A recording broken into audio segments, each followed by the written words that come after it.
ওয়াকফ আইনের বিরোধিতায় দিকে দিকে অশান্ত বাংলা তথা সারা দেশ। কোথাও হিন্দুদের বাড়ি, কোথাও দোকানদার ভাঙচুর। অশান্ত এই বাংলায় ভাঙচুর পুলিশের গাড়িও। কিভাবে নিয়ন্ত্রণে আসবে এই বাংলা এবং ওয়াকফ আইনের বিরোধিতা করতে গিয়ে কেন হিন্দুদের উপর হচ্ছে অত্যাচার? এবং মুর্শিদাবাদে দেখেছি, মুর্শিদাবাদে এই ওয়াকফ আইনের বিরোধিতা করতে গিয়ে অশান্ত মুর্শিদাবাদে নামানো হয়েছে কেন্দ্রীয় বাহিনী। আজকের এই নিয়ে থাকবে আমাদের মোদ্দা কথায় আলোচনায় আমাদের সঙ্গে রয়েছেন ভাস্কর সিংহ রায়, তৃণমূল সমর্থক। অপরদিকে রয়েছেন আইনজীবী অর্ক মুখার্জি। থাকছেন প্রাক্তন আইপিএস প্রাক্তন পুলিশ কর্তা নজরুল ইসলাম বাবু। আর থাকছেন কংগ্রেস সমর্থক মোহাম্মদ হাবিব এবং সঙ্গে রয়েছেন হিন্দু সন্ন্যাসী গুরুপদানন্দ স্বামী। সকলকে নিয়ে শুরু করছি আজকের এই মোদ্দা কথায় কেন উঠে আসছে এই ওয়াকফ আইনের বিরোধিতায় হিংসার ছবি? কেন সারা বাংলা জ্বলছে হিংসার আগুনে? উঠছে সব থেকে বড় প্রশ্ন। এই ওয়াকফ আইনের বিরোধিতায় যে হিংসার ছবি, তা দেখতে গেলে পিছিয়ে যেতে হয় আরো কিছুদিন আগে। ওয়াকফ আইন যবে থেকে লাগু করা হয়েছে এবং তারপর থেকেই বিরোধিতা করতে গিয়ে হিংসার ছবি দেখা যাচ্ছে সব জায়গায়, এবং বাংলাতেও তার কোনো বিরূপ নয়। মুর্শিদাবাদে দেখেছি 3টে খুনের ঘটনা ঘটে গেছে এবং অশান্ত এই মুর্শিদাবাদকে শান্ত করতে নামানো হয়েছে কেন্দ্রীয় বাহিনী। আইন শৃঙ্খলা প্রশ্নের মুখে কি হচ্ছে এই বাংলায়? আমি সরাসরি চলে আসবো প্রাক্তন পুলিশ কর্তা এবং প্রাক্তন আইপিএস নজরুল ইসলাম বাবুর কাছে।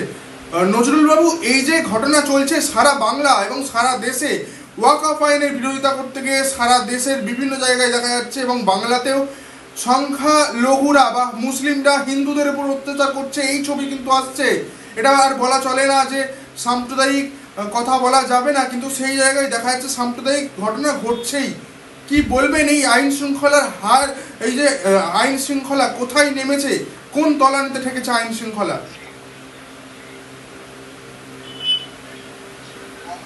আইন কোন একটা সম্প্রদায়ের বিরুদ্ধে কিনা সে নিয়ে বিস্তর আলোচনা হতে পারে, কিন্তু তার জন্য এই যে বিশৃঙ্খলার সৃষ্টি হয়েছে সেটা হয়নি। বিশৃঙ্খলার যেটা সৃষ্টি হয়েছে সেটা রাজনৈতিক কারণ। দুটো ব্যাপার আপনাকে খেয়াল রাখতে হবে।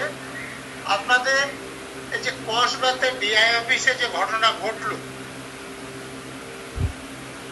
এটা কেন ঘটলো আপনারা খেয়াল রাখুন। যে বৈধভাবে যারা চাকরি পেয়েছিলেন তাদের চাকরি বাতিলের জন্য এই বৈধভাবে চাকরি পাওয়া শিক্ষক বা অশিক্ষক কর্মচারীদের কোনো দায় নেই। তাহলে দায়টা কাদের? একদম রাজ্য প্রশাসনের এই যে কর্তাদের যে দায়, তা কিন্তু কোপ পড়ছে কিন্তু দেখা যাচ্ছে সরকারি কর্মচারীদের ওপরেই। আমি আপনার কথা বুঝতে পারলাম না।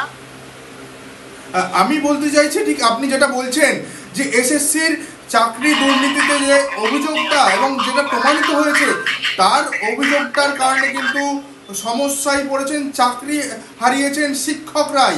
কিন্তু যার এই অপরাধ তারা কিন্তু এখনো পর্যন্ত বহাল তবিয়তেই ঘুরছেন এবং এখনো পর্যন্ত কোনো ব্যবস্থা নেওয়া হচ্ছে না।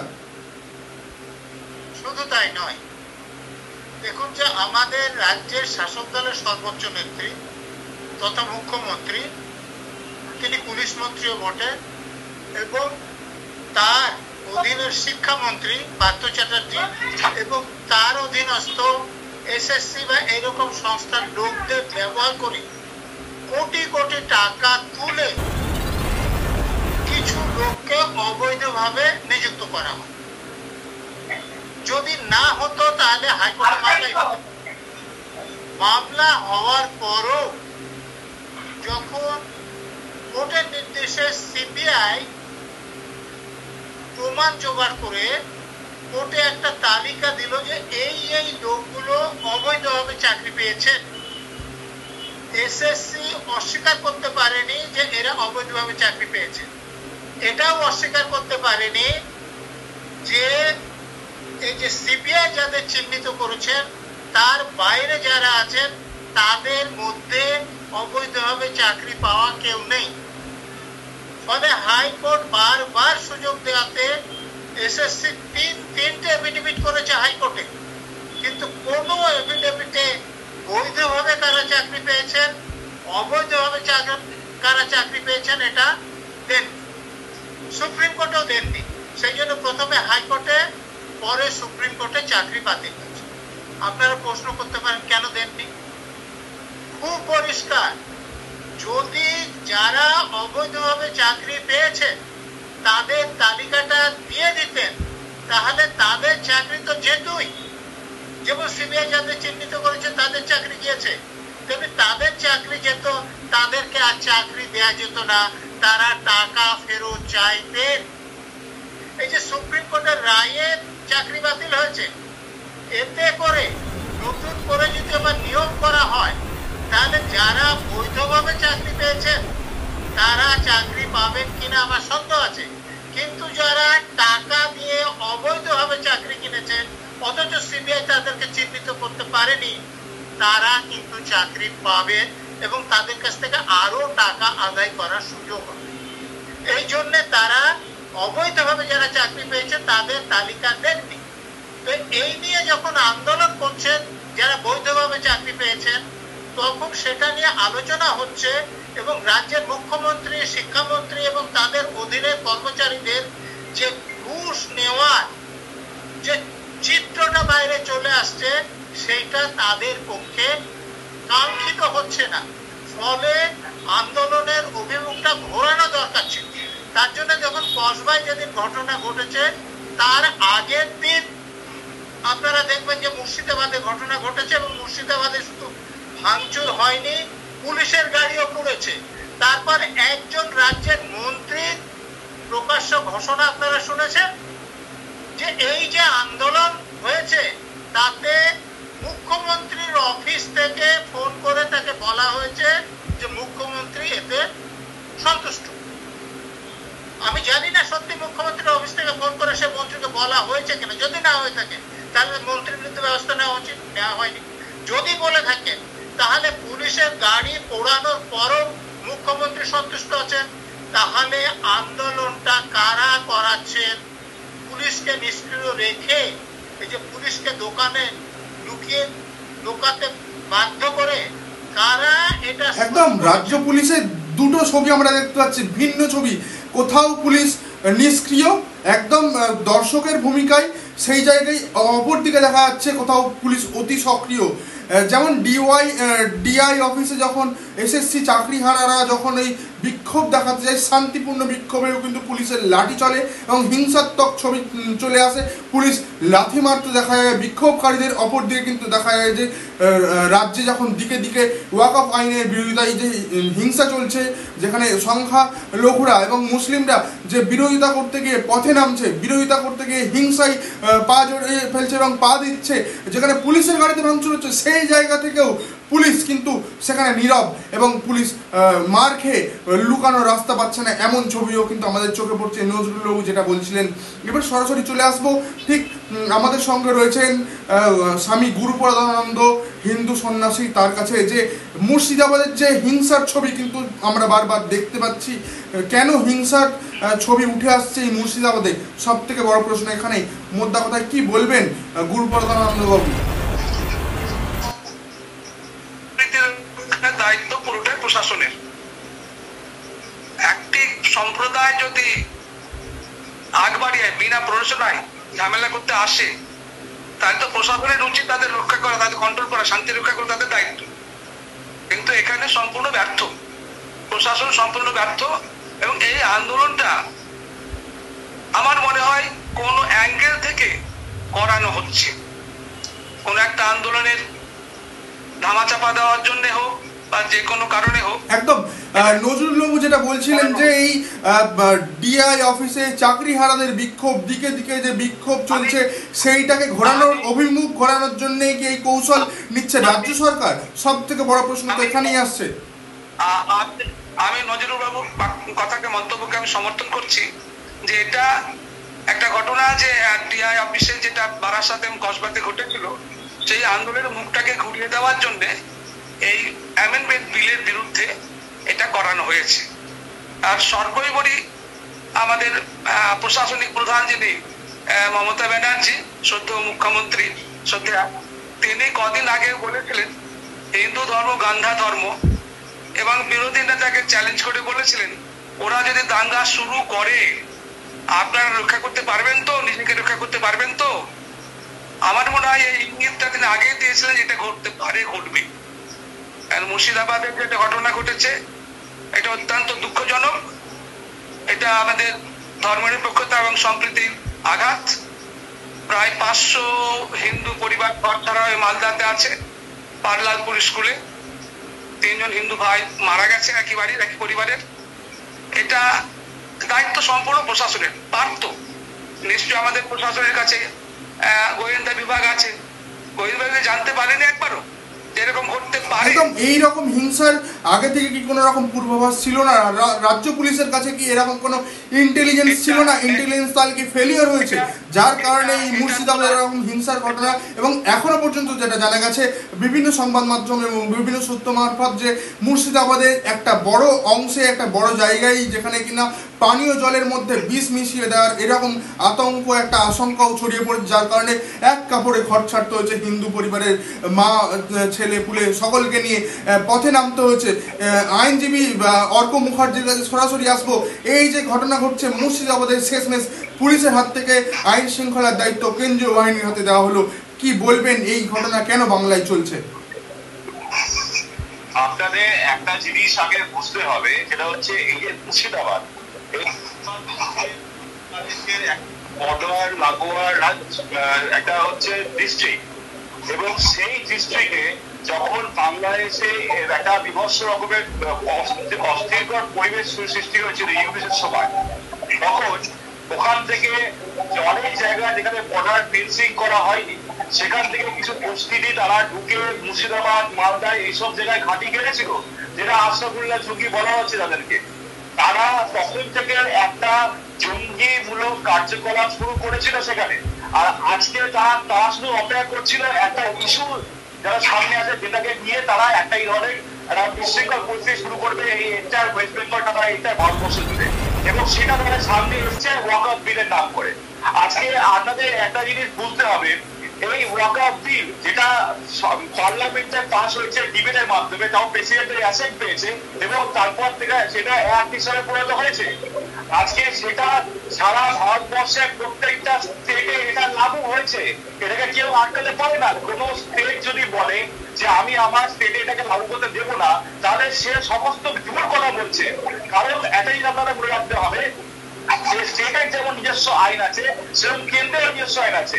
স্টেটের যদি এই ওয়াকআউট বিলের রেসপেক্টে কোনো নিজের প্যারালাল কোনো আইন থাকে, তাহলে সেটা তিনি প্রেসিডেন্টের কাছ থেকে অ্যাসেন্ট নিয়ে সেটা নিজের স্টেটে লাগু করতে পারেন। কিন্তু সেখানে একটা ফ্ল্যাশ তৈরি হবে, সেন্ট্রালের সাথে স্টেটের একটা ফ্ল্যাশ তৈরি হবে, এবং সেখানে সেন্ট্রালের তৈরি করা আইনটাই কিন্তু রাজ্যে হচ্ছে প্রয়োগ হবে, সেটা সমস্ত স্টেটে প্রয়োগ হবে। এটা কোন স্টেটের মুখ্যমন্ত্রী এটা বলতে পারে না যে আমি সেন্ট্রালের আইনটাকে এখানে প্রয়োগ করতে দেবো না। হ্যাঁ, যেটা করা হচ্ছে এই যে ওয়াকআউট বিল, এটা তো বিজেপিদের এজেন্ডার মধ্যেই ছিল। আজকে বিজেপি যখন সংখ্যাগরিষ্ঠ, তারা রাজ্যসভা এবং আপনার লোকসভাতে সংখ্যাগরিষ্ঠ, তারা নিয়ে সংখ্যাগরিষ্ঠ দেখে বিলটা পাস করে দিয়েছে। তো আপনারা মানে যারা বিরোধী দলে আছে বা এই মানে এখানে যারা ক্ষমতার শাসক দল, তারা যখন যাবে সংসদে মেজরিটি নিয়ে, তখন তারা নিজস্ব প্রয়োজনীয় তাদের যে এজেন্ডা করে যেসব বিলগুলো থাকবে সেগুলো লাগু করবে। এখানে অসুবিধা কোথায় হচ্ছে আমি সেটা বুঝতে পারছি না। বিজেপিদের এজেন্ডায় এই বিল ছিল এবং সেই হিসাবে তারা সেটাকে লাগু করার চেষ্টা করেছে, এবং তাদের আগামী দিনে আরো অনেক এজেন্ডা আছে, সেইটা এক এক করে তারা লাগু করবে। সুতরাং একটা জিনিস বুঝতে হবে, এই যে আজকে মুর্শিদাবাদে হিন্দুদের ওপরে যে অত্যাচারটা করা হচ্ছে, যেখানে হিন্দুরা পলায়ন করে আজকে মালদায় নৌকা করে এসে বসতি স্থাপন করছে, তারা বলছে যে তাদের সাদা পড়া খুলে দেওয়া হচ্ছে, তাদেরকে বলছে বোরকা পরে থাকতে হবে, তাদের ঘরে ভাঙচুর করা হচ্ছে, তাদের মন্দির পুড়িয়ে দেওয়া হচ্ছে, তাদের গবাদি পশুদেরকে ওখানে না খাইয়ে মেরে ফেলা হচ্ছে। তো এটা বুঝতে হবে যে এটা একটা পুরো জাতীয়তাবাদের একটা হচ্ছে চিহ্ন মাত্র। আগামী দিন এই উগ্রত জাতীয়তাবাদ পুরো এন্টার ভারতবর্ষে ছড়িয়ে যাবে এবং ভারতবর্ষকে এদের একটা, যেহেতু এরা ভোটের মাধ্যমে কোনো সরকারে আসতে পারছে না, ওই জন্য এরা দেখছে যে একটা অচলাবস্থা সৃষ্টি করি, যার ফলে ভারতবর্ষে একটা অচলাবস্থা ক্রিয়েট হবে এবং বাংলাদেশ বা আপনার ওদিকে হচ্ছে পাকিস্তান কিংবা আপনার হচ্ছে আমাদের চায়না, যারা আমাদের সাথে লাগা এবং আমাদের উপর যাদের খুব রাগ, সারাক্ষণই আমাদের পেছনে লাগার জন্য তার বসায় রেডি হয়ে থাকে, তারা একটা সুযোগ পেয়ে যাবে। তাদের যে উগ্রপন্থী যারা কে দিতে আমাদের এক এক করে ঢুকিয়ে দিতে শুরু করবে আমাদের। একদম অর্কবাবু যেটা বলছেন আপনি, যে বিরোধী শক্তিদের হাতে হাতিয়ার তুলে দেওয়া হচ্ছে এই সারা দেশের মধ্যে অভ্যন্তরীণ এই দাঙ্গা হাঙ্গামার এই সূত্র মারফত, সেই জায়গায় রয়েছেন আমাদের সঙ্গে কংগ্রেস নেতা মোহাম্মদ হাবিব জুড়ে গেছেন, তার কাছে আসবো। তার আগে আমরা শুনে নেব যে তৃণমূল সমর্থক কাউন্সিলর, তৃণমূল সমর্থক ভাস্কর সিনহা রায় রয়েছেন, তার সঙ্গে কথা বলে নেব। কি বলবেন? একের পর এক বিরোধীরা অভিযোগ করছে যে ডিআই অফিসে যে চাকরিহারা শিক্ষকদের বিক্ষোভ, সেইগুলো থেকেই নজর ঘোরাতে সারা বাংলাকে এই ওয়াকআপ আইনের বিরোধিতার নামে হিংসার ছবি দেখা যাচ্ছে সারা বাংলায়। নমস্কার, বাকিদের বলবো একটু মিউট করতে, তার কারণ হচ্ছে একটা ইকো আসছে, সকলের শুনতে অসুবিধা হচ্ছে। বাকি যারা আছে মিউট করুন, তাদের বলার সময় তারা ওটাকে অন করলে মনে হয় ঠিক হবে। একদম নিচে যিনি আছেন ওই হিন্দু কি সন্ন্যাসী, তাকেও বলছি এটা না করলে প্রচন্ড ইকো আসছে আমার কাছে। হ্যাঁ একদম। ভাস্করবাবু কি বলবেন? বিরোধীরা তো বলছে যে এই ডিআই অফিসে চাকরিহারাদের বিক্ষোভ, সারা বাংলায় যে বিক্ষোভ, সেটাকে ঘোরানোর জন্যই কি এই ওয়াকআপ আইনের বিরোধিতার নামে হিংসার ছবি দেখা যাচ্ছে সারা বাংলায়? যেটা কথা হচ্ছে যে যেটা আপনি প্রথমে প্রতিবেদনে বললেন যে পুলিশ নিষ্ক্রিয় ছিল, সেটা সম্পূর্ণ ভুল। পুলিশ নিষ্ক্রিয় কি করে ভুল বলতে পারেন? কারণ যেখানে আমতলা থেকে শুরু করে বিভিন্ন জায়গায় পুলিশের গাড়িতে ভাঙচুর দেখা গেছে। পুলিশের গাড়িতে ভাঙচুর দেখানো গেছে মানে পুলিশের নিষ্ক্রিয়তা সেটা প্রমাণ করে এরকম নয়। দেখুন, এই ওয়াকআপ বিলের অ্যামেন্ডমেন্টে সারা ভারতবর্ষ জুড়ে বিভিন্ন জায়গায় প্রতিবাদ হয়েছে। গত শুক্রবারে নামাজের পরে লখনৌতে হয়েছে, মুম্বাইতে হয়েছে, দিল্লিতে হয়েছে এবং আপনারা যদি ন্যাশনাল পেপারগুলো দেখেন, কিন্তু সেখানে কোনো হিংসাত্মক ঘটনা ঘটেনি, এটা কথা ঠিক। বাংলায় কয়েকটা জায়গায় হিংসাত্মক ঘটনা ঘটেছে এবং সেটাতে প্রশাসনিক সম্পূর্ণভাবে ব্যর্থতার কথা যদি বলা যায়, প্রশাসনিক ব্যর্থতার থেকেও বড় কথা হচ্ছে এটার পেছনে যে শক্তিটা আছে। আমরা দেখতে পেয়েছি এখানে সকলেই করেছেন, এরা পার্শ্ববর্তী বাংলাদেশের একটা সাম্প্রদায়িক শক্তিগুলো পশ্চিমবঙ্গে এরকম একটা পরিস্থিতি সৃষ্টি করতে চাইছে। তো এ কথা অনস্বীকার্য যে এই ওয়াকআপ যাদের যাদের জন্য করা হয়েছে তাদের কাছ থেকে কিন্তু এটা একটা বিরোধিতা আসছে। পশ্চিমবঙ্গে যে কথাটা বললেন, কোনো বিল পাস হয়ে গেলে সেটা অ্যাপ্লিকেবল করার যে কথাটা বলা হলো, কৃষি বিল কিন্তু প্রত্যাহার করতে বাধ্য হয়েছিল এই সরকার। কৃষি বিল প্রত্যাহার করতে বাধ্য হয়েছিল এবং তারপরে সিএ যেটা পাস হয়েছে, এখনো কিন্তু সিএ এর মাধ্যমে কেউ নাগরিকত্ব নিয়েছেন সেই লিস্টটা আমরা পাই। সুতরাং এগুলো প্রয়োগের ক্ষেত্রে কোনো বিল বা কোনো কিছু আইন যখন হয়, সেই আইন প্রয়োগের ক্ষেত্রে সমস্ত দলগুলোকে বা সমস্ত মানে এটাকে সংখ্যাধিক্যে জোরে পাস করারই যে প্রয়োগ করা যে সমস্যা হয়, এটা আবার প্রমাণিত হচ্ছে। দেখুন, ওয়াকআপ নিয়ে এটা সঠিক করা হয়েছে, মিটিং করা হয়েছে, তার থেকে বড় কথা অল ইন্ডিয়া মুসলিম ল বোর্ড যেটা আছে, মুসলিমদের যে সর্বোচ্চ সংস্থা যেগুলো আছে, জামায়াতে উলেমা হিন্দ, যেখানে মৌলানা আবুল কালাম আজাদের মতো লোকেরা ছিলেন, সেই জামায়াতে উলেমা হিন্দ বা মুসলিমদের সংগঠন এই যে অ্যামেন্ডমেন্ট তার বিরোধিতা করেছে। সুতরাং একটি ধর্মীয় বিষয়ে কোনো আইন পাস করতে শুধুমাত্র সংখ্যার ভিত্তিতে জোরে পাস করার থেকে তাদের কনফিডেন্স, মানে এটা সহমতের ভিত্তিতেই যদি পাস করা হতো তাহলে এই অশান্তি সৃষ্টি হতো না। ভাস্করবাবু, একটা কথা আপনাকে বলতে চাইবো যে এই ওয়াকআপ আইনের বিরোধিতা থাকতেই পারে, যে কোনো মানুষের বিরোধিতা থাকতে পারে, বিরোধিতা করতেই পারেন, কিন্তু বিরোধিতা করতে গিয়ে ভিন্ন ধর্মের মানুষের উপরে আঘাত মুসলিম সম্প্রদায়ের একটা বড় অংশ, একটা অংশ যারা দুর্বৃত্তের মতো কোথাও কোথাও গিয়ে এই হিন্দুদের উপরে অত্যাচার করছে, একটা সেই ছবি কিন্তু আমরা দেখতে পাচ্ছি। আপনি তথ্যটা ভুল দিচ্ছেন, আপনি থেকে শুধরে নেবেন, কোনো ভিন্ন ধর্মে নয়। তাহলে যে বাচ্চা ছেলেটি কিশোর মারা গিয়েছিল গুলি লেগে, সেই কিশোর কিন্তু ইসলাম সম্প্রদায়ের মানুষ ছিল। সুতরাং শুধুমাত্র যে হিন্দু সম্প্রদায় হিন্দু করবেন না, এটা একটা উদ্দেশ্য করে হিন্দু মারা যাচ্ছে, তাহলে যে মুসলিম ছেলেটা বুকে গুলি লেগে মারা গেল সে কি হিন্দু ছিল? সে তার কথা তো আপনি বলছেন না। সাম্প্রদায়িকতা বিষ, সাংবাদিকতা করতে করতে সাম্প্রদায়িকতার বিষ বাষ্প, হিন্দু মারা গেছে, মুসলমানরা মেরেছে, এরকম করবেন না। যারা দাঙ্গা করেছে তারা দাঙ্গাবাজ হিসেবে বলুন। আজকে আপনি কথা বলতে পারেন যে মুসলমানদের কোন রকম ভাবে কোনো ক্ষতি হয়নি, এটা তো নয় যে শুধুমাত্র হিন্দু সম্প্রদায়ের মানুষ মুর্শিদাবাদে তারাই ক্ষতিগ্রস্ত হয়েছে।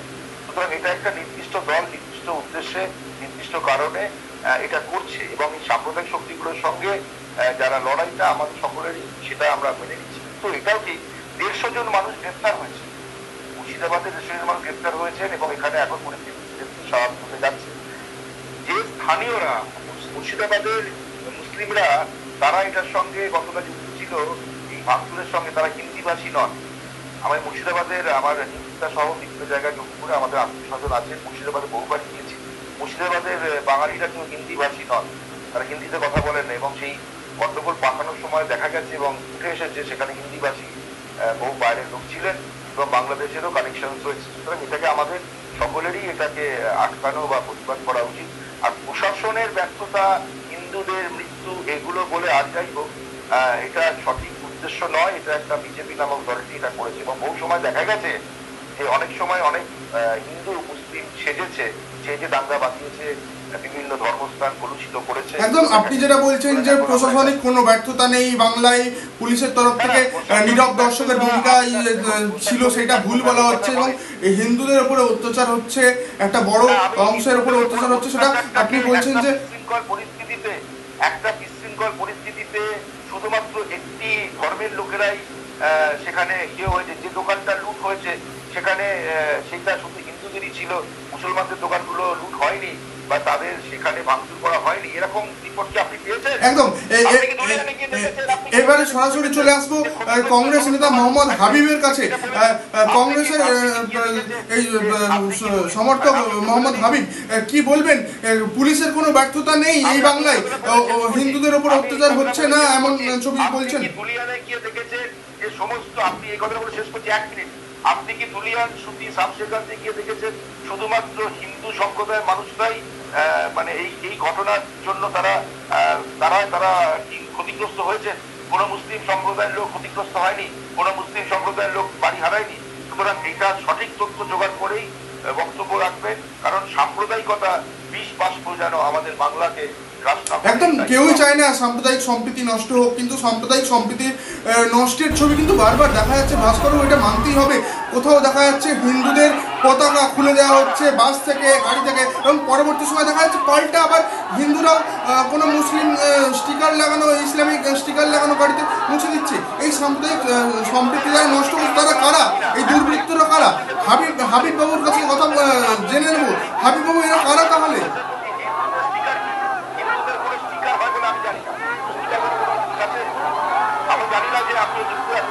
না, আমি বলছি না হিন্দুদের স্টিকার, আমি বলছি ইসলামিক ধর্মের কিছু কিছু স্টিকার রয়েছে, সেগুলো তো হিন্দুরাও কোথাও গিয়ে জয় শ্রীরাম, কোথাও গিয়ে ধর্মীয় স্লোগান দিয়ে মুছে দিচ্ছে, এবং কোথাও গিয়ে আবার দেখা যাচ্ছে বাসে কিন্তু এরকম ধর্মীয় যে পতাকা ছিল সেই পতাকা খুলে দেওয়া বাধ্য করা হচ্ছে। এইটা তো আপনি অস্বীকার করতে পারেন না, এটা সারা বাংলা দেখেছে, সারা বাংলার মানুষ দেখেছে। হাবিব বাবু কি বলবেন আপনি?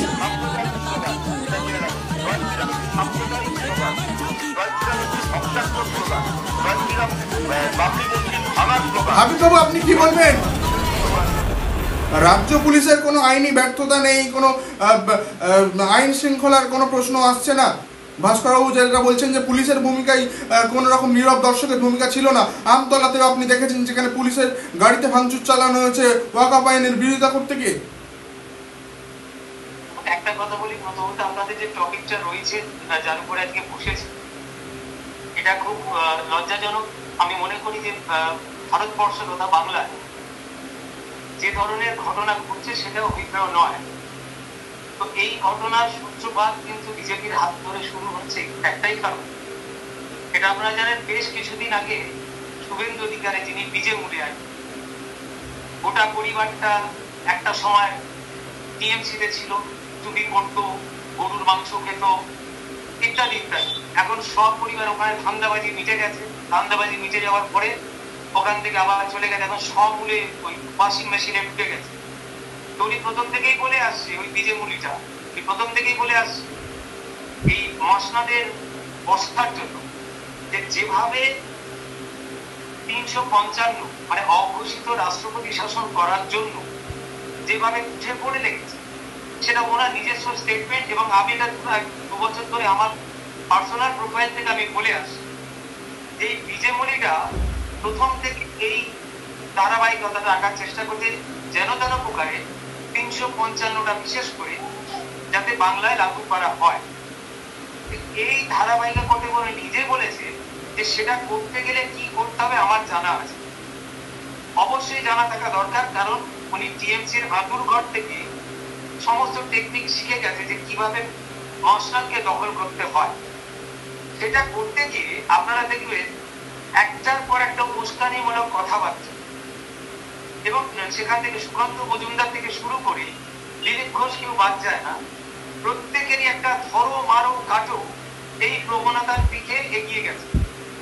সেখান থেকে আমাদের যে সূত্রপাত, এই যে উস্কানিমূলক কথাবার্তা, একটা রাজ্যের বিরোধী দলের কাজ কখনো এটা হতে পারে না।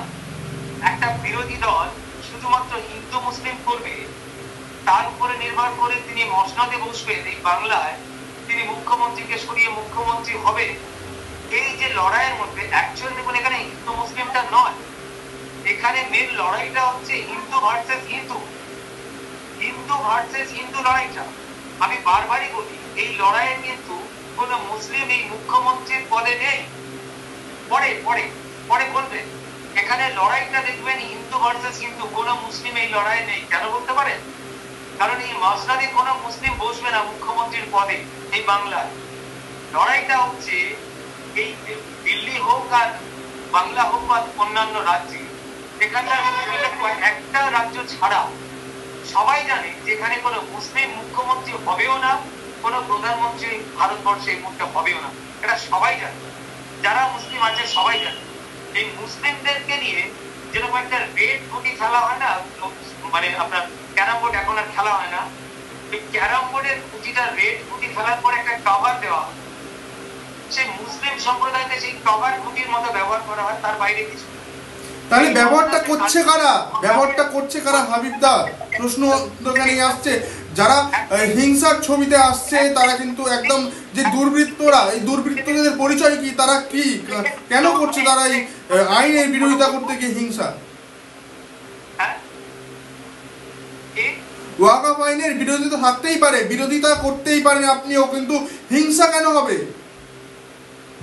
কোন ধর্মে কোন মানুষের যদি আমাদের পরিচয় মানুষ হয়, যদি শিক্ষিত রুচিশীল ধর্মপ্রাণ মানুষ আমরা হই, সেখানে কি হিংসা থাকে? একমাত্র অভাব হিংসার মূল। রাজ্যের উন্নয়ন বুঝতে হবে কোন জায়গায়। আজকে দোকানপাট লুট হচ্ছে, আজকে হিংসা হচ্ছে ধর্মের নামে। ধর্মকে একজন সব যেন ধর্মের ঠিকাদার, যারাই করুক যারাই করুক, সেখানে উস্কানিমূলক কথাবার্তা দিয়ে। আপনারা জানেন এই দিলীপ বাবুর এই কথা বলছে যে ভারতবর্ষে যারা রয়েছে সবাই কনভার্টেড, আমরা হয়তো ভুলে গিয়েছিলাম আমাদের পূর্বজরা হিন্দু। তাহলে লড়াইটা কাদের সাথে হচ্ছে সেই আদি থেকে এখন পর্যন্ত? আর কখনো পবিত্র নয় যে এখানে কোনো লড়াই হোক, এখানে ধর্মের নামে হানাহানি হোক, মানুষ মানুষকে খুন করবে। আজকের এই শিক্ষিত জগতে এর থেকে বড় লজ্জা কিছু নেই। একদম। এই যে হিংসার ছবি, এই হিংসার নামে যে হানাহানি, এই ছবি কিন্তু কেউই দেখতে চায় না। আমি সরাসরি আসবো আইনজীবী অর্ক মুখার্জি, অনেকক্ষণ ধরে বলতে চাইছেন, কি বলবেন এখানে হিংসা নামে যে হচ্ছে সেটা হিন্দু ভার্সেস হিন্দুদের লড়াই? আজকে 1947 সালে যখন দেশটা ভাগ হয়েছিল, তখন রবার্ট লর্কিং যে র্যান্ডিভ লাইনটা এঁকেছিলেন, সেই লাইনে বাংলাদেশ এবং পাকিস্তান দুটো দেশ ভাগ করে দেওয়া হয়েছিল। এবং বলা হচ্ছিল যারা ইসলামিক ধর্মী তারা বাংলাদেশ ও পাকিস্তানে গিয়ে থাকবে এবং যারা হিন্দু ধর্মী তারা হিন্দুস্তানে থাকবে। আজকে এই যে মুর্শিদাবাদে হিন্দুদের ঘর বাড়ি দোকানপাট সব লুটপাট করা হচ্ছে জিহাদের নাম করে। আজকে ওয়াকফ বিল যদি আপনাদের সরকার বলে থাকে যে ওয়েস্ট বেঙ্গল লাগু হতে দেবে না, তাহলে কেন ধরে হিন্দুদের উপর অত্যাচারটা হচ্ছে? যদি বিল লাগু না হয় তাহলে অত্যাচার করার কোনো মানে নেই। এবার এটা হচ্ছে যে বাংলাদেশের যে জিহাদি কট্টরপন্থী ইসলামিক ধর্মী কিছু মানুষ যারা আবার লুটপাট করছিল তাদেরই কিছু সংখ্যক মানুষ আজকে ওয়েস্ট বেঙ্গল ঢুকে পড়েছে এবং আগামী সারা ভারতবর্ষে তারা ছড়িয়ে যাবে এবং হিন্দুরা ভারতে চালুর কথা বলে যাবে। চালু কথা শোনা যাচ্ছে না। হাবিব বাবু একটু একটু একটু থামতে বলবো, একটু অর্কদাকে একটু কথা বলার জন্য সুযোগ দেওয়ার জন্য বলবো। হাবিবদা একটু থামান, একটু অর্কদার কথা একটু শুনতে চাইছি। আপনার সময় গেছে, আপনি আবার আপনার কাছে একটু পরে আসবো। এখন অর্কদার কথা বলছে।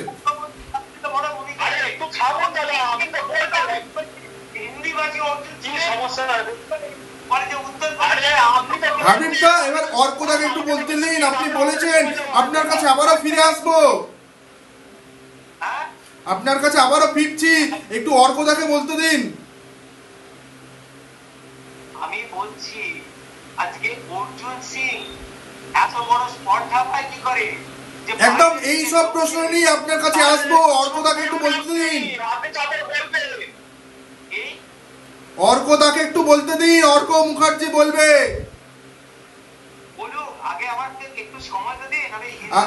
আপনাকে সময় দেওয়া হয়েছে, এবার আবার আসছি আপনার কাছে। আপনি বলবেন আপনার বক্তব্য, আপনি আবার রাখবেন, একটু সময় দিন। ঘুরে ফিরে সবাইয়ের কাছেই আসতে হবে। হ্যাঁ অর্কদা বলুন। একটা আইনের লোকের, আগেও তো আমি দেখেছি, একটা আইনের লোকের শুধুমাত্র অস্ত্র আর হিন্দু মুসলিম করার সবাই মিলে কথা বললে শোনা যায় না, শুনতে পাচ্ছি না, বেরিয়ে যেতে হবে। অর্কদা, হাবিবদা আপনার বক্তব্য থাকলে আবার ঘুরে আসছি আপনার কাছে, একটু থামুন, অর্কদার কাছ থেকে জেনে নেব। অর্কদা কি বলবেন এই যে বিষয় ঘটছে, এই যে হিন্দু ভার্সেস হিন্দুদের লড়াই বলছেন না হাবিব? আজকে একটু চুপ করে আমি মিউট করবো একটু। আজকে আমতলার বুকে যে ঘটনাটা ঘটছে বা আপনার মুর্শিদাবাদে, ঠিক আছে, যেসব ঘটনা ঘটছে এই ঘটনাগুলো কি অভিপ্রেত? আজকে যখন মাননীয় মুখ্যমন্ত্রী এই কথা বলে দিয়েছেন যে এই ওয়েস্ট বেঙ্গলে ওয়াকফ বিল আমি লাগু করতে দেবো না, তার যদি খবর থাকে তিনি কোর্টে যাবেন, কোর্ট থেকে অর্ডার বার করে তিনি এটাকে লাগু করাবেন না, ঠিক আছে, বাংলা। কিন্তু এই যে আমতলা বা জঙ্গিপুর বা লালগোলা বা আমার সুদি এইসব জায়গায় ঘটনাগুলো ঘটছে, এগুলো কি অভিপ্রেত? আজকে একটা জিনিস বুঝতে হবে, আনসারুল্লাহ জঙ্গি যারা, তারা বাংলাদেশ থেকে আমাদের ওয়েস্ট বেঙ্গলে ঢুকিয়ে এন্টার ভারতবর্ষের মধ্যে এই অচলাবস্থা সৃষ্টি করার চেষ্টা করছে এবং সেটাকে আমাদের পুলিশ, আমাদের যে ডিজি রাজীব কুমার এবং আমাদের যে সিপি কমিশনার অফ পুলিশ হচ্ছে মিস্টার ভার্মাজি, এনারা হচ্ছেন এটাকে মানে বাধা দিতে এবং এটাকে আটকাতে তারা ব্যর্থ, যার ফলে আজকে শুভেন্দু অধিকারী বিলের তদন্ত থেকে দেখতে হচ্ছে কোথায় হাইকোর্টে, এবং হাইকোর্টের অর্ডারে সেখানে সেন্ট্রাল মিলিটারি ফোর্সকে ডিপ্লয় করা হচ্ছে এবং সেখানে শান্তি সুরক্ষা বজায় রাখা হচ্ছে। আজকে যদি পুলিশ প্রশাসন যদি আজকে এখানে আমাদের ওয়েস্ট বেঙ্গলে শান্তি সুরক্ষা বজায় রাখতে পারত, তাহলে হাইকোর্টের কি দরকার ছিল যে সেন্ট্রাল মিলিটারি ফোর্সকে ডিপ্লয় করা? সেটা কখন হয়? যখন এক্সট্রিম পর্যায়ে চলে যায় কোন স্টেটের অবস্থা, যখন সেখানে রাষ্ট্রপতি শাসন লাগু করার মতন অবস্থায় চলে যায়, তখন সেখানে প্যারামিলিটারি ফোর্স, সেন্ট্রাল ফোর্সকে ডিপ্লয় করা হয়। কারণ রাজ্য সরকারের ক্ষমতার মধ্যে আর কি থাকে না, রাজ্য সরকারের হাতের বাইরে সব বেরিয়ে যায়। আজকে সেরকম পরিস্থিতি শুরু করবে, চেষ্টা করা হচ্ছে এই ওয়েস্ট বেঙ্গলে তৈরি করার জন্য। এবং এর জন্য কে দায়ী? এর জন্য একমাত্র দায়ী হচ্ছে আমাদের পুলিশ মন্ত্রী, স্বাস্থ্যমন্ত্রী, মুখ্যমন্ত্রী মমতা বন্দ্যোপাধ্যায়। তার জন্যই আজকে তার এই ধরনের উস্কানিমূলক কথাবার্তা রেট ধরে দাঁড়িয়ে এই ধরনের ধর্ম এসব আজে বাজে কথা বলার জন্যই আজকে এরা কি করছে, একটা ইস্যু পেয়ে গেছে। এরা অনেকদিন ধরে চেষ্টা করছিল যে কিছু একটা করার, কিন্তু একটা ইস্যু পাচ্ছিল না। কিন্তু আজকে যে ইস্যুটা পেয়েছে ওয়াকফ বিলের নাম করে, সেটাকে আজকে তারা এক্সিকিউট করছে এবং ধরে ধরে যারা সংখ্যালঘু হিন্দু, যারা দলিত ওখানে যারা, যাদের উপর এটা অত্যাচার করছে।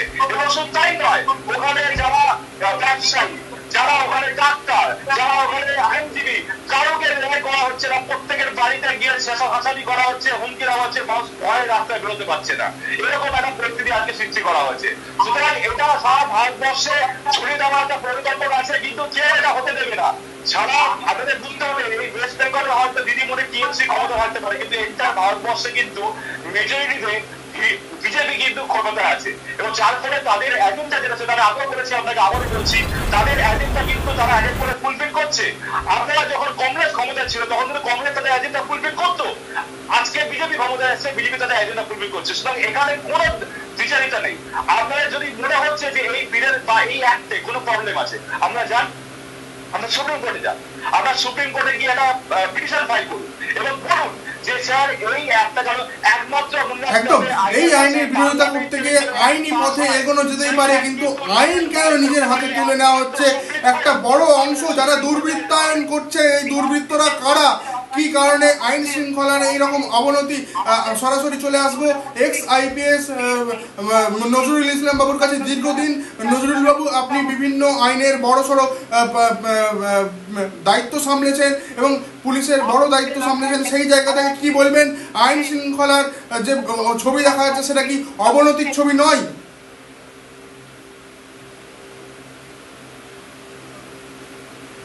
সাউন্ড আসছে না কেন? নজরুল বাবু শুনতে পাচ্ছেন? হ্যাঁ, এই যে ঘটনাগুলো ঘটছে সারা বাংলা তথা দেশ জুড়ে, এই যে হিংসার ছবি দেখা যাচ্ছে, ওয়াকফ আইনের বিরোধিতা করতে গিয়ে দিকে দিকে অশান্ত হয়ে উঠছে, এইগুলোকে পুলিশের ইন্টেলিজেন্সের কোনো ব্যর্থতা নেই এমনটাই বলছেন তৃণমূল সমর্থক ভাস্কর বাবু। ভাস্কর বাবুর এই বক্তব্য কি আপনি সমর্থন করছেন? রাজ্য পুলিশ যে ব্যর্থ হয়েছে সেটা এখানে কেউ অস্বীকার করছে, কিন্তু ব্যর্থ কেন হচ্ছে? আচ্ছা, এখন রাজ্য পুলিশের প্রধানকে বলুন তো, এই লোকটিকে যখন কেন্দ্রীয় তদন্তকারী সংস্থার লোকেরা হয় জিজ্ঞাসাবাদ করার জন্য, না হলে গ্রেপ্তার করার জন্য তার অফিসিয়াল বাংলোতে পৌঁছে গিয়েছিল, তখন কলকাতা পুলিশের লোকেরা কি করেছিল? সে কেন্দ্রীয় পুলিশের লোকদেরকে থানায় ধরে নিয়ে গিয়েছিল। তারপর এই যে একজন সার্ভিং আইপিএস অফিসার, তাকে অ্যারেস্ট করা হবে এই ভয়ে তিনি ফেরার হয়ে গেলেন। আমরা খুনি, চোর, ডাকাতরা ফেরার হয় শুনেছি, আপনারা কখনো কোনো আইএস আইপিএস অফিসারকে ফেরার দেখেছেন? কিন্তু এই রাজীব কুমার ফেরার হয়েছে। পরে ওনার যখন জামিন মঞ্জুর হলো তখন তাকে আবার পাওয়া গেল। কেন? এই মামলাটা কি জন্য তাকে কেন্দ্রীয় তদন্তকারী সংস্থার লোকেরা তার বাড়িতে কেন পৌঁছেছিল? অভিযোগ ছিল সারদা এবং অন্যান্য মামলায় মমতা ব্যানার্জির বিরুদ্ধে যে তথ্য প্রমাণ ছিল সেগুলো তিনি নষ্ট করেছিলেন। তো কোনো অফিসার যদি মামলার তথ্য প্রমাণ নষ্ট করার জন্য এক্সপার্ট হন, তাহলে তার পক্ষে কি এইরকম দাঙ্গা হাঙ্গামার সিচুয়েশন সামাল দেওয়া সম্ভব? তিনি তো মমতা ব্যানার্জি যা চাইবেন তাই করবেন, নিরপেক্ষভাবে কি করা হচ্ছে সেটা ভাবতে পারবেন না। আর একটা কথা আমি আপনাদেরকে চিন্তা করতে বলি, দেখুন কোন একজন নুপুর শর্মা, তিনি প্রফেট মোহাম্মদ সম্পর্কে কিছু মন্তব্য করেছিলেন, সেটা আপত্তিজনক কিনা আমি সে বিতর্কে যাচ্ছি না, কিন্তু তা নিয়ে এখানকার শাসক দলের লোকেরা কিরকম ধ্বংসাত্মক আন্দোলন করেছিলেন আপনারা দেখেছেন। কিন্তু আমি বলছি, শাসক দলের একজন নেতা মমতা ব্যানার্জিকে আল্লাহর সঙ্গে তুলনা করেছিলেন, মা দুর্গার সঙ্গে তুলনা করেছিলেন। তো মুসলমানদের কাছে মোহাম্মদের স্থান তো আল্লাহর উপরে নয়, কিন্তু তা নিয়ে কোনো আন্দোলন হয়নি। আন্দোলন হয়নি তার কারণ যারা আন্দোলন করবেন তারাই এটা করেছে।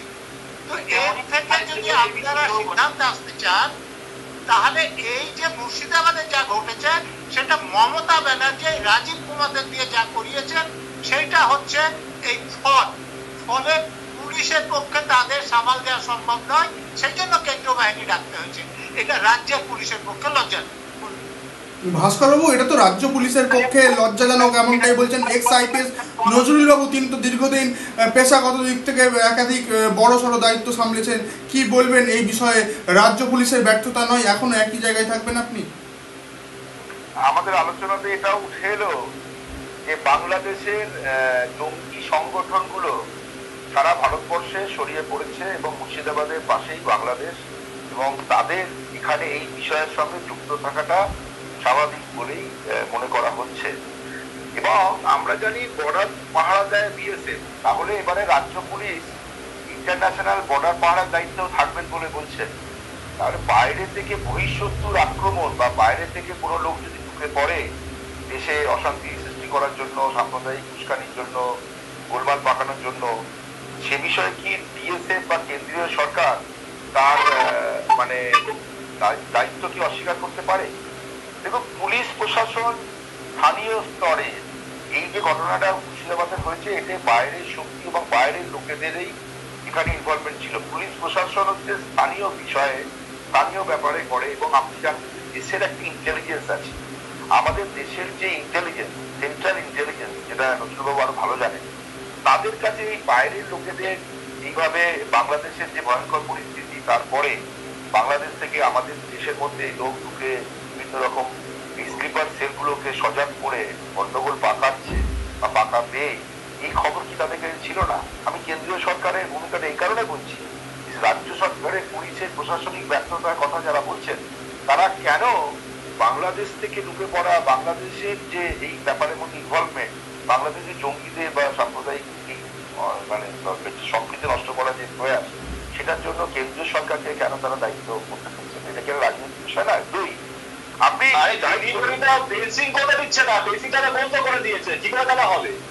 আপনি কিছুই জানেন না। তার কারণ হচ্ছে যে সারা পৃথিবীতে যা আছে আমাদের সুরক্ষা যেটা হয়, আপনি তো জানেন না বলে বলছেন, পাঁচিল দিয়ে বা ফেন্সিং দিয়ে সারা পৃথিবীতে কোনো জায়গাতেই সুরক্ষা হয় না। এর জন্য লাগে ইন্টেলিজেন্স, এর জন্য থাকে সার্ভিলেন্স, এর জন্য থাকে বিভিন্ন অত্যাধুনিক ক্যামেরা, অনেক প্রযুক্তি আছে। জলের উপরে ফেন্সিং দেওয়া যায় না। বর্ডার সিকিউরিটি ফোর্স শুধু ফেন্সিং দিয়ে দিলে বাংলাদেশ থেকে আর লোক ঢুকবে না, এরকম কোনো ব্যবস্থা সারা পৃথিবীতে নেই। সুতরাং এখানে বর্ডার পাহারা দেওয়ার ক্ষেত্রে শুধুমাত্র কাঁটাতারটা বিষয় নয়, কাঁটাতার দেওয়ার মতো কাঁটাতার দেওয়ার কাজ দিদির জন্য হচ্ছে না, এটাও একটা ভুল কথা। তার সাথে সাথে বর্ডারের যে গরু পাচার থেকে আরম্ভ করে সবকিছু হয়, বাংলাদেশ বর্ডারের যে বহু জায়গায় জলস্থল আছে, বহু জায়গাতে এরকম আছে, সেখানে তারা পাহারা দেয় এবং তাদের পয়সা দিয়েই, তাদের কাছ থেকে উৎকোচ প্রদান করেই বাইরে থেকে লোক ঢোকে। সুতরাং এই বিজেপি যেটা বলছে সেই কথাটাই আপনি বলছেন, এই ফেন্সিং এর গল্পটা, এই গল্পটা কিন্তু সঠিক নয়। যারা বর্ডার সুরক্ষায় থাকে বা বর্ডার সুরক্ষা নিয়ে যদি পড়াশোনা করেন, জানতে পারবেন বর্ডার সুরক্ষা মানে সমস্ত ন্যাশনাল এবং ইন্টারন্যাশনাল মিডিয়া যেটা দেখাচ্ছে তারা সমস্ত ভুল দেখাচ্ছে, যে আমাদের অনেক জায়গায় কোথাও দেখায়নি। ইন্টারন্যাশনাল মিডিয়া দেখুন না, আমি দেখেছি, আমি সিএনএন দেখেছি, বিজেপির সঙ্গে আমার কথা বলেছি, কিন্তু এটা কোথাও বলেনি যে শুধুমাত্র ফেন্সিং এর পুরোটা নেই বলে তার জন্যই এইটা হচ্ছে। সুতরাং এখানে একটা ফেন্সিং একটা বড় ব্যাপার। টাওয়ার থেকে, ওয়াচ টাওয়ার থেকে তারা সজাগ থাকার কথা, তারা থাকেন না, তারা অ্যালাউ করে। এবং বর্ডার সিকিউরিটি ফোর্সের তো বিভিন্ন আধিকারিকরা গ্রেপ্তার হয়েছেন, নিশ্চয়ই ফেন্সিং এর জন্য গ্রেপ্তার হননি, তারা গরু পাচার, পয়সা পাঠানো, অফিসার দপ্তরে পাঠানো, এসবের সঙ্গে যুক্ত থাকেন। সুতরাং বর্ডার সিকিউরিটি ফোর্সের কার্যকারিতা নিয়ে আলোচনা অন্য করা যেতে পারে। কিন্তু আমি বলছি যে এবং সেন্ট্রাল ইন্টেলিজেন্স যেটা থাকে, বহিঃশত্রুর বিষয়টায় সেন্ট্রাল ইন্টেলিজেন্স তো কেন আজকে আমাদের অন্য জায়গা থেকে, পাকিস্তান থেকে আমাদের জলপথে যে ঢুকে পড়েছিল, তাহলে সেটা কি বর্ডার সিকিউরিটি ফোর্সের ব্যর্থতা নয়? আপনি কি বলবেন জলের মধ্যে ফেন্সিং ছিল না? সুতরাং আপনাকে এটা বুঝতে হবে যে ফেন্সিং আর বর্ডার পাহারা দেওয়া যে বিষয়টা নিয়ে সম্যক ধারণা করলে আপনি তো বলবেন। তো সুতরাং এখানে আমাদের বহিঃশত্রুর আক্রমণে আমরা ব্যর্থ হচ্ছি মানে প্রতিরোধ করতে, এটা যেমন মেনে নেওয়া ভালো।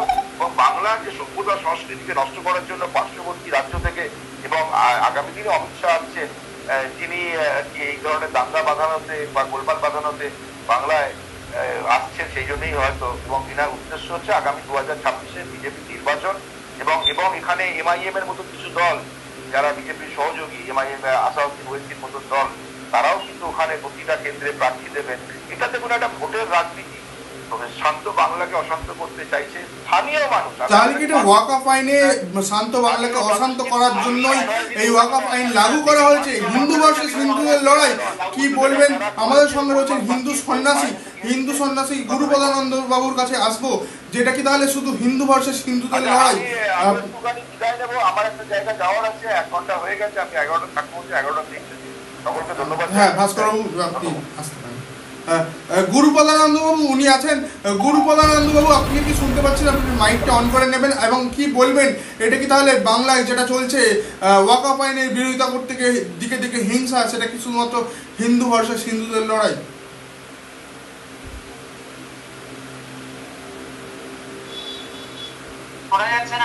গুরুপদানন্দবাবু, আপনি মাইকটা অন করে নেবেন, মাইকটা অফ আছে।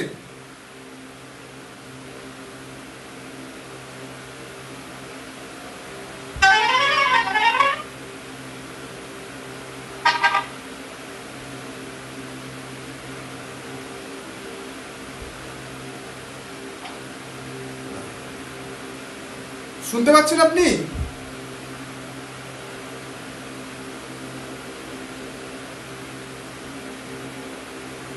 আপনি মাইকটা অন করে দিন, আপনার মাইকটা মিউট করা আছে, এই তো মিউট চিহ্ন দেখা যাচ্ছে।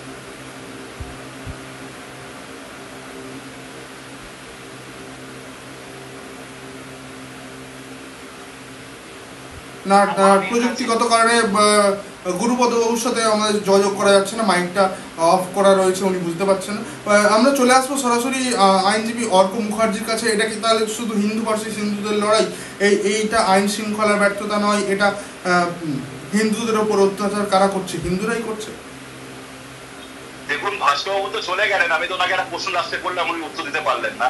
যে তাহলে একমাত্র শুধুমাত্র মুখ্যমন্ত্রী মমতা বন্দ্যোপাধ্যায় কেন বলছে যে আমরা এই পশ্চিমবঙ্গতে এই আইনটা লাগু করতে দেবো না? কেন আদার্স তো আরো অনেক স্টেট আছে, প্রত্যেকটা স্টেটে বিভিন্ন রকমের মুখ্যমন্ত্রী, তারা কেন এই কথা বলছে না?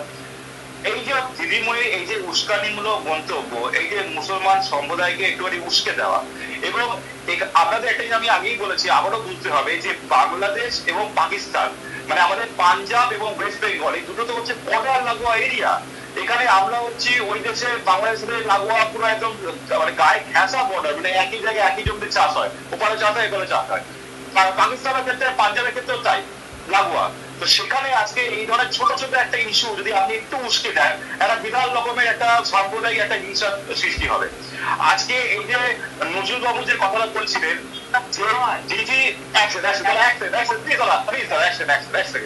এই যে নজরুল বাবু যে কথাটা বলছিলেন যে এই যে ডিজি রাজীব কুমার, তাকে যখন সাউদা এবং নাওদা মামলায় তাকে যখন অ্যারেস্ট করতে বা তাকে জিজ্ঞাসাবাদ করতে তার বাসভবনে যখন যায়, তখন তাদের উপর মানে লোকাল পুলিশরা মানে সিবিআইয়ের উপরে বিভৎসভাবে চড়াও হয়, তাকে ট্রেনে হিজড়ে তুলে নিয়ে থানায় নিয়ে যায়। কেন এরকম হবে? আজকে তুমি যদি কোনো দোষ না করে থাকো, তুমি তদন্তের সামনে দাঁড়াবে, বলবে যে আমি এই আমাকে জিজ্ঞাসা, আমি তো এই করেছি, আমি এই করিনি, ডিএমটা পুরো বলবে। তুমি তাদেরকে কেন আটকাবে? মানে তোমার ভেতরে যদি চুরি না থাকে তাহলে তুমি চোর নও। তোমার যার ভেতরে চুরি সেই তো চোর। মানে সেই সত্যিকার গল্পের একটা কথা আমি বলছি, যার মনে চুরি, ঠিক আছে, সেই চোর। সুতরাং এখানে শুধু মনে চুরি নয়, এখানে কাজেও চুরি, ঠিক আছে? সুতরাং একটা জিনিস আমরা বুঝতে হবে, এই যে ঘটনাগুলো ঘটছে আর আমাদের ডিজি এখানে ঠান্ডা করে বসে মিডিয়ার সামনে ঠান্ডা এই যে ডিজি ঠান্ডা করে বসে এক সেকেন্ড আপনি বলবেন, তারা এক সেকেন্ড। এই যে ডিজি আমাদের বসে ঠান্ডা করে বসে উনি যে প্রেস কনফারেন্সে এই ধরনের উক্তিগুলো দিচ্ছেন, হ্যাঁ ওখানে আইন শৃঙ্খলা সব ঠিক আছে, আমাদের উচ্চ কর্তারা ওখানে মোতায়েন আছে, সব কিছু ঠিক আছে। আরে দাদা, ওখানকার লোকাল মানুষরা পলায়ন করছে, ওখানে ভিটে মাটি ছেড়ে নৌকা করে আজকে মালদায় চলে এসে সেখানে তাহলে আপনি বললে ওখানে থাকছে। ঠিক এই প্রশ্নটাই আমি আসবো নজরুল বাবুর কাছে। নজরুল বাবু, এই যে দিকে দিকে যে অশান্তি হচ্ছে, বাংলায় হিংসা হচ্ছে আমরা দেখতে পাচ্ছি, সেই জায়গায় বারবার কিন্তু অভিযোগ আসছে যে একাংশ, একটা বড় সড়ো একটা অংশের দুর্বৃত্তদের তরফ থেকে হামলা চালানো হচ্ছে, হিন্দুদের ওপর অত্যাচার হচ্ছে, দেখা যাচ্ছে মুসলিম সম্প্রদায়ের বিরুদ্ধে অভিযোগ আসছে। কিন্তু আমরা সকলে ছোটবেলা থেকে যেটা বড় হয়েছি, সাম্প্রদায়িক সম্প্রীতি যাতে না নষ্ট হয় সেই কথা আমরা বারবার শুনে এসেছি এবং বইয়ে পড়েছি, যাতে সাম্প্রদায়িক সম্প্রীতি এবং একসাথে থাকে, আমরা মিলেমিশে থাকতে পারি, দুটো ধর্মের দুটো সম্প্রদায়ের মানুষ সবাই মিলেমিশে বাংলা তথা সারা দেশে থাকতে পারি। কিন্তু সাম্প্রদায়িক নষ্টের ছবিটা আসছে কেন? যেটা আমরা দেখেছি কোথাও প্রথমবার যেটা ছবি আমাদের চোখের সামনে এসছে, সেটা হচ্ছে প্রথমে একটা ওয়াকফ আইনের বিরোধিতা করতে গিয়ে কোথাও বাসে হিন্দু ধর্মীয় একটা পতাকা, সেই পতাকা খুলে দিতে বাধ্য করা হলো একটা সংখ্যালঘু সম্প্রদায়ের একটা বড় অংশ যারা এই ওয়াকফ আইনের বিরোধিতা করতে গিয়েছিল, সেই মিছিলের থেকে বাধ্য করা হয়েছে। সেই তার পাল্টা আবার দেখতে গিয়ে দেখা গেছে যে হিন্দুদের একটা ঝান্ডা আবার কোথাও বেঁধে দেওয়া হচ্ছে, মুসলিম বা ইসলামিক স্টিকার লাগানো গাড়িগুলো থেকে স্টিকার টেপ দিয়ে চাপা দেওয়া হচ্ছে এবং তার ওপরে হিন্দু ধর্মীয় পতাকা সেখানে ঝান্ডা লাগিয়ে দেওয়া হচ্ছে। এই হিন্দু এবং মুসলিম এই সাম্প্রদায়িক সম্প্রীতির নষ্টের ছবিটা কেন দেখতে হচ্ছে সারা বাংলার মানুষকে, যেখানে মানুষের ভাতের লড়াই, কাজের লড়াই, শিল্পের লড়াই হওয়া উচিত, সেই জায়গায় কেন ধর্মীয় উস্কানিতে পা দিচ্ছে সারা বাংলার মানুষ?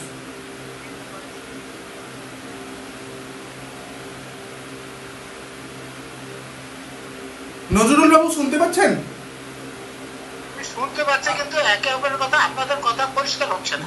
আপনার কাছে একটাই বিষয় বলতে চাইবো, কেন এরকম সাম্প্রদায়িক সম্প্রীতি নষ্টের ছবিটা আসছে, কেন উস্কানিতে পা দিচ্ছে একটা সম্প্রদায়ের মানুষ, যেখানে দুর্বৃত্তদের মতো একে অপরের ওপর হামলা, হাঙ্গামা, হিংসা ছড়িয়ে পড়ছে। মুর্শিদাবাদে কোথাও দেখা যাচ্ছে জল ট্যাঙ্কের মধ্যে, পানীয় জলের মধ্যে বিষ মিশিয়ে দেওয়ার মতো এমন ছবিও, এমন আতঙ্কের ঘটনাও বারবার সোশ্যাল মিডিয়ায় ছড়িয়ে পড়ছে এবং যার জেরে এক কাপড়ে ঘর ছাড়ছে হিন্দু পরিবারের ছোট বাচ্চা এবং সদ্যজাতকের সঙ্গে নিয়ে এমন ছবিও কিন্তু আমাদের সামনে আসছে। কেন এরকম সাম্প্রদায়িক সম্প্রীতি নষ্টের ছবিটা আসছে? যা ঘটছে সেগুলো কোনো একটি সম্প্রদায়ের লোকেরা করছে, এটা ঠিক নয়। প্রতিদ্বন্দ্বী রাজনৈতিক দলের লোকেরা যে লোকগুলোকে দিয়ে করাচ্ছে, তারা ঘটনাক্রমে কোনো একটা সম্প্রদায়ের লোক, অন্য জায়গায় অন্য সম্প্রদায়ের লোকও হতে পারে, তারা কিন্তু সেই সম্প্রদায়ের লোকগুলো এই ঘটনাগুলো ঘটাচ্ছে না, তারা একটা রাজনৈতিক দলে স্বার্থ সিদ্ধির জন্য ঘটনাগুলো ঘটাচ্ছে। এবং পুলিশের যেখানে নিরপেক্ষভাবে ব্যবস্থা নেওয়ার কথা ছিল, পুলিশ নিরপেক্ষ না থেকে দলদাস হয়ে যাওয়ার ফলে তারা দলের হয়ে কাজ করছেন, তার জন্য এরকম ঘটনা ঘটতে পারছে এবং তার জন্য কেন্দ্র বাহিনীকে ডাকতে হয়েছে। আমাদের রাজ্যের পুলিশকে যদি নিরপেক্ষভাবে কাজ করতে দেওয়া হতো, তাহলে এরকম ঘটনা ঘটতে পারত না। একদম, পুলিশকে তাহলে নিরপেক্ষভাবে কাজ করতে না দেওয়ার কারণে এইরকম হিংসার ঘটনা ঘটছে। হাবিব বাবু, আপনার কাছে হাবিবদা একটা সরাসরি প্রশ্ন করব, যেখানে আমতলার মতো একটা ঘটনা, যেখানে কিন্তু একটা ওয়াকফ আইনের বিরোধিতা করতে গিয়ে মিছিল, সেখানে পুলিশের গাড়িতে ভাঙচুর করা হলো। এখানে বিরোধিতা তো আইনের বিরোধিতা করতে গিয়ে একটা সম্প্রদায়ের প্রতি আর একটা সম্প্রদায়ের কেন হামলা, হাঙ্গামা, হিংসার ছবি দেখতে হচ্ছে সারা বাংলায়? প্রথমত এই বাংলাভাষী হিসাবে এখন মাঝে মাঝে লজ্জা করে, আর কংগ্রেস করি বলে একটু গর্ববোধ হয়। এটাই হচ্ছে বড় ব্যাপার যে আমরা এখনো পর্যন্ত সেকুলার এবং আমাদের হিন্দু, মুসলিম, বৌদ্ধ, জৈন, খ্রিস্টান বলে কিছু আমরা দেখতে পাই না। সবাই আসে, আমার যতটুকু ক্ষমতা সহযোগিতা করি, আইনি সহযোগিতাও করি, যেহেতু ডিফেন্স সেলের যে রাজ্য। হাবিববাবু, একেবারে আলোচনার শেষ দিকে চলে এসেছি, সোজা কথা বলতে হবে যে কেন এরকম হিংসা এবং সম্প্রীতি নষ্টের ছবি দেখতে হচ্ছে সারা বাংলার মানুষকে? আমি আমতলার ঘটনাটাই বলি। আমি ওদিন ছিলাম না, থাকলেও আমি খবর নিয়ে দেখেছি। আমার বর্তমানে আমার কাছে 3 জন আমার শরণাপন্ন হয়েছে, যারা অ্যারেস্টেড অলরেডি। পুলিশ অনেককেই অ্যারেস্ট করেছে। আমার পাশে 3 জন আমার সাথে যোগাযোগ করেছে, তারাও অ্যারেস্টেড। তাদের বাড়ির লোকের সাথে কথা শুনবো। আইনের কাজ করবে। তবে এই পুলিশ বরাবর যে বর্বর, তার প্রমাণ আমার থেকে বেশি কেউ জানে। যখন সারা রাজ্য ঘুরেছি তখনও দেখেছি পুলিশের ব্যর্থতা, যারা আমাদের করের টাকায় যাদের জীবন জীবিকা চলে। আর এই জেলার কথা, আর আমাদের এই বিষ্ণুপুর থানার কথা আমি অন রেকর্ড আমার লাইভে ঢুকলে বুঝেছি, না এরা শিক্ষিত কোনো পুলিশ কত মাত্রায় আছে জানি না, না এরা সিভিল জানে, না এরা ক্রিমিনাল জানে। লয়ের সাবজেক্টটা আমার মনে হয় এটা একেবারে অজ্ঞ। আর তাছাড়া দলদাস, আজকে যে হিন্দু মুসলিম শব্দটা আসলে বারবারই বলি, আজকে CM Hindu, PM Hindu, DM Hindu, প্রশাসনের আমাদের যত লিডার, অল পলিটিক্যাল পার্টির লিডার যারা শীর্ষে আছে সবাই।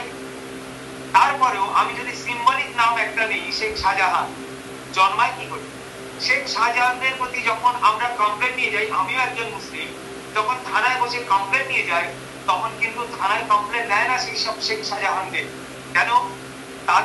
সামনে রেখে তোলা তুলে টাকা, অর্থাৎ পাপি পেট কা সওয়াল, আর তার থেকে বড় হচ্ছে মানি পেট কা সওয়াল।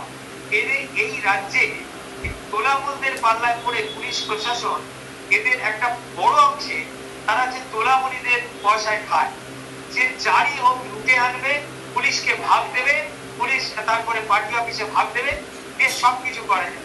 আজকে আমরা যে কোনো, এখানে অনেকে আইনজীবী রয়েছে এবং প্রাক্তন আমাদের আইপিএস অফিসারও রয়েছে, তারা আমার থেকে অনেক বেশি জানেন বলে আমি মনে করি। আজকে আমরা যখন কোর্টে কোনো উকিল বাবুর হাত ধরে কোনো ম্যাজিস্ট্রেটের কাছে কোনো রায় নিয়ে আসি আদায় করি, সেটা কিন্তু সেই ল অ্যান্ড অর্ডারটাকে পালন করার জন্য দায়িত্ব দেওয়া হয় সেই কোনো প্রশাসন, অর্থাৎ পুলিশ প্রশাসনের কর্তাকে। তারা কি মানে সিভিল অর্ডার যদি আমি এনে হাতে দিই, একদম সরাসরি এবার সরাসরি একদম শেষ দিকে, আলোচনার শেষ দিকে চলে এসেছি। অর্ক মুখার্জির কাছে আসবো। এই আইন শৃঙ্খলার নষ্টের ছবি কেন বারবার দেখতে সারা বাংলাকে কেন হিংসার মধ্যে জ্বলতে হচ্ছে? পুলিশ তো বরাবরই হচ্ছে দিদিমণির কৃতদাস, জলদাসে পরিণত হয়েছে। আজকে এই পুলিশ একটা অভয়ার বিচার দিতে গিয়ে তার হিংসে খাচ্ছে। আজকে অভয়ার মানে এভিডেন্স পুরো ইন্টার হসপিটাল চত্বরে ভেঙে ছুটে একাকার করে দেওয়া হলো। পুলিশ পুরো নিরা, পুলিশ হোমটার নিচে খানটার নিচে ওখান দিয়ে চলে এলো। আজকে ডাক্তারদের সুরক্ষা দিতে পুলিশ ব্যর্থ, আইনজীবীদের সুরক্ষা দিতে পুলিশ, আপনার একটা সাধারণ মানুষ সবার ক্ষেত্রে হচ্ছে পুলিশ ব্যর্থ। পুলিশ এখন শুধুমাত্র একটাই কাজ করে, সেটা হচ্ছে আপনার কাটমানি তোলা, ঠিক আছে? আজকে আপনি যে কোনো একটা কমপ্লেন নিয়ে যে কোনো থানায় যাবেন, থানা কি করবে আপনাকে? থানা আপনাকে 8 ঘন্টা বসিয়ে রাখবে। এই 8 ঘন্টা বসানোর পর আপনার যে হ্যারাসমেন্টটা হবে এবং তারপর দেখবেন যে কমপ্লেনটা থানা আপনার থেকে নেবে, সেই কমপ্লেন রেজিস্টারে তারা কিছুই করবে না। উল্টে আদার সাইডকে ফোন করে বলবে যে যার বিরুদ্ধে কমপ্লেন, যে তুমি বাবা এর বিরুদ্ধে একটা কমপ্লেন করে দাও। তাহলে তারা যখন আপনার বিরুদ্ধে কমপ্লেন করবে, দেখবে ওদের আপনার যার বিরুদ্ধে কমপ্লেন ছিল তার কমপ্লেনটা আগে হয়ে গেছে, আপনার কমপ্লেনটা পরে হয়ে গেছে। অর্থাৎ একদিক থেকে এই আজকের মোদ্দা কথা যে আলোচনায় যেটা উঠে আসলো যে সারা বাংলা তথা সারা দেশে ওয়াকফ আইনের বিরোধিতা করতে গিয়ে হিংসার ছবি বারবার দেখতে হচ্ছে। এই সম্প্রীতির বাংলা মানুষ আশা করে না। এই সম্প্রীতির বাংলা কি মানুষ চেয়েছিল? এই সম্প্রীতির বাংলার কি স্বপ্ন দেখেছিল সারা বাংলার মানুষ? সব থেকে বড় প্রশ্ন এখানে উঠছে। আপনারা দর্শকদের কাছে প্রশ্ন থাকবে, আপনারা কি মনে করেন সম্প্রীতি নষ্টের ছবিটা কেন? হিন্দু ভার্সেস হিন্দুদের লড়াই নাকি পুলিশের ব্যর্থতা? কোন বিষয়টা আপনারা মনে করছেন অবশ্যই কমেন্ট বক্সে লিখে জানাবেন। সকলকে ধন্যবাদ এবং স্বাগত জানিয়ে আমরা শেষ করছি আমাদের আজকের আলোচনা। সকলে ভালো থাকবেন। আজকের মোদ্দা কথা এখানেই শেষ। ভালো থাকবেন।